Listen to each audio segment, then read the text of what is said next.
Magandang araw mga per, ngayon ay nandito pa rin tayo sa Endless Nightmare. Ito ay part 2 kung saan inimbestigahan pa rin natin ang pagkamatay ng ating asawa. Hinihintay na natin mag-start na tayo mga per. So pag-start ng video na to, hindi natin akalain na makakabot pa tayo sa part 2 ng game na to. Kasi nga mga per, yung game na to is, para sa akin nung naman is mahirap. Kasi nga may mahabol sa'yo. Actually kaya ako nandito kasi nga ang sabi, kailangan natin imbestigahan kung ano nangyari sa pamilya natin kung bakit sila namatay. Pero ang kaso nga lang, naging multo yun at tayo yung papatayin kasi nandun tayo. Mahirap lang dito mga bird is yung daanan. Kasi naman, paulit-ulit siya nagagawa ng ilusyon para paulit-ulit lang yung daanan ko. Kaya naman hirap na hirap ako masolve yung quiz na to kasi nga ilusyon parati. Actually nga may nabasa nga ako about sa ganitong system. Like, I mean, tinutukoy ko is ganitong kwento. Like, may nabasa ako sa mga TikTok or article. Actually, hindi yun articles. Like, ano lang yung mga kwento-kwento lang o kwentong barbero lang. Siyempre, saan pa ba ito pupuntang video na to? Siyempre, magkwentuhan tayo mga birds. Siyempre, sa pinakawa ng video ay isang gabi sa ilalim ng madilim na langit na walang buwan, naglalakad si Miguel sa daan na tila walang katapusan. Dati may direksyon siya, may pamilya, may trabaho, may pangarap. Pero isang desisyon ang nagbago ng lahat. Isang kasinungalingan na naging kadena.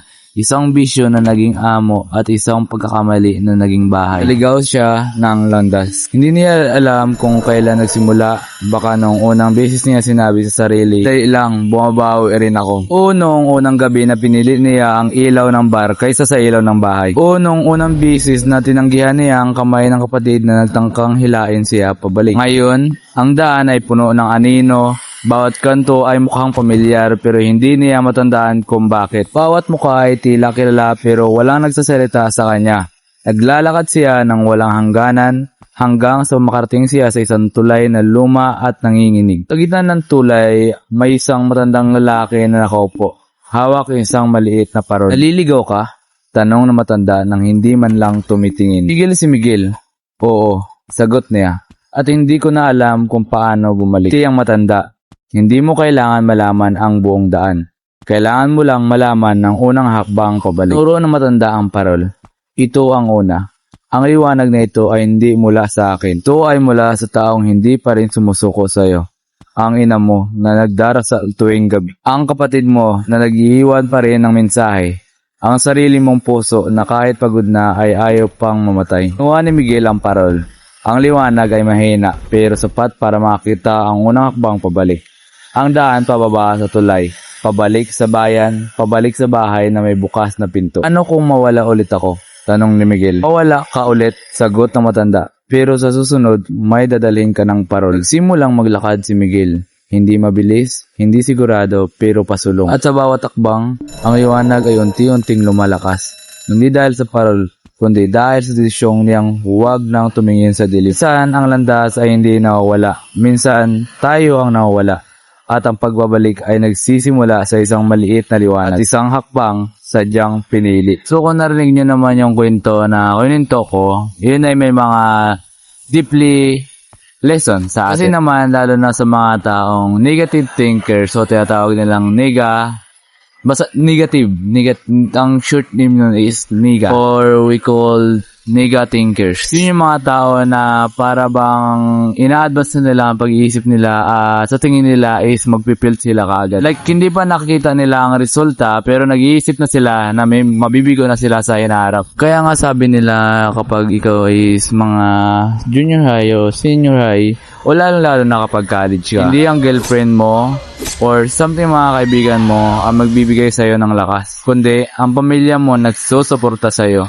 Well, hindi ko naman masisi sa iba na talagang minsan kaibigan ang nagbibigay sa kanila ng lakas. Hindi lang lakas, kundi suporta na may tiwala sila na mababago mo o magtatagumpay ka sa ginagawa mo. Lalong-lalo na dyan sa iba na may mga girlfriend, jowa, or something else na nakakatulong sa kanila para magpagunlad ang sarili nila. Siyempre, lalo gusto nilang ma-improve yung sarili nila para magpasikat sa jeep nila. Pero ang pinaka-biggest reason dito is sana mayroon kang palaging parol na magdadala sa iyo pabalik or saan ka man gusto mong pumunta na madilim. Kasi parang pangarap lang yan. Hindi natin alam kung ano yung sunod na hakbang natin.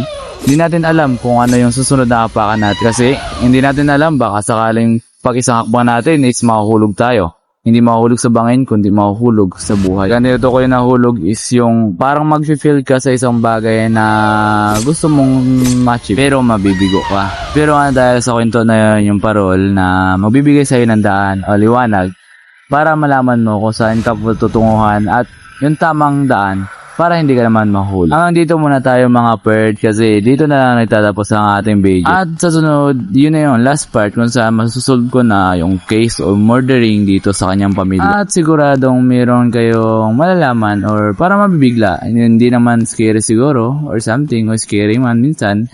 Pero abangan nyo yun kasi nga maganda na yung part na yun kasi doon ko na ma-solve yung kaso nito o yung murdering killing dito sa bahay na to. Siyempre kung hindi ka pa nakasubscribe dyan mga perd, mag-subscribe ka na at bago ka umalis dyan mag-iwan ka muna ng likes para naman makagawa pa tayo ng other videos katulad nito. Yun lang mga perd, goodbye!